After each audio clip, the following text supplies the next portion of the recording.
Hello and welcome back to Small Talks. We've been getting a lot of feedback from a lot of people that anxiety is very high right now, which makes a lot of sense. We're all going through a huge transition. And one of the ways that that can manifest is an increase in heart rate. So we're going to talk some today about how can we calm our heart rate or our heart or our body when it feels like our heart starts to race. So one thing that I definitely recommend is thinking about your breathing and breathing more intentionally. So if you intentionally breathe for 3.5 minutes or more, you can meaningfully regulate your heart rate. Some of the ways that you can practice intentional regulated breathing is through guided meditations. One of the apps that I really like is called Insight Timer. There is a free version, and there's a whole variety and diversity of eclectic guided meditations. So you can find a guide whose voice really resonates with you, a topic that really resonates with you. And I recommend actually bookmarking a handful of meditations so that when you're in a moment of panic or if your heart rate's escalating, you don't then have to go through the decision process of finding what to listen to, because that itself can be really stressful. I recommend proactively bookmarking a handful so that when you need them, they're there in your favorites. You can just log in, you can just plug it in and listen. You don't have to go through the search. You can also use something like Headspace that has a limited free version and then would be a paid subscription. And there you can practice, tiered stacking meditation routines daily, weekly, monthly, so that you can increasingly be investing in deepening your meditation practice, which will over time give you a little bit more resiliency so that when you're faced with something that may have usually triggered or activated a faster heart rate, you're actually more prepared proactively. You have more of a well of resource to face that and bounce back a little bit more quickly with a little bit more resolve.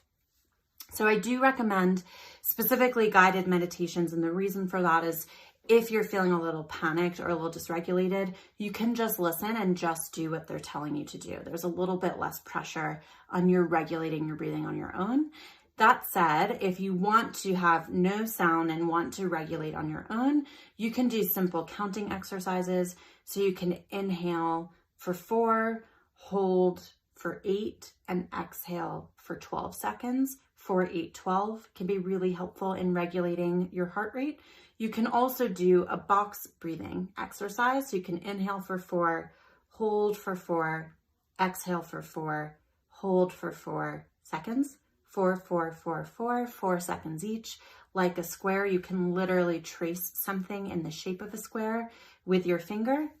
And then the last thing I recommend is really trying to focus on something super visceral, super physical, super tactile. So if you have a really soft blanket around, if you have something like a stress ball, something like a lotion, you can actually rub lotion in on your hands and feel what that tactile, visceral experience feels like.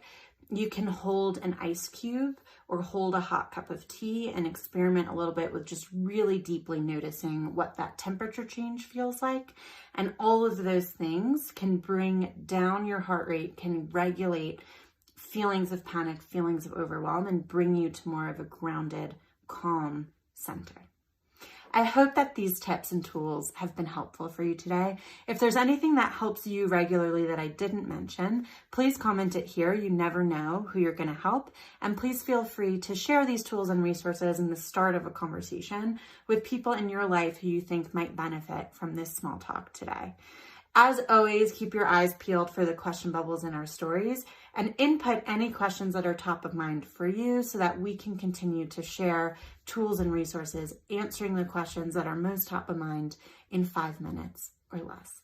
We're looking forward to seeing you again soon, and I hope you have a wonderful rest of your day and rest of your week. Bye for now.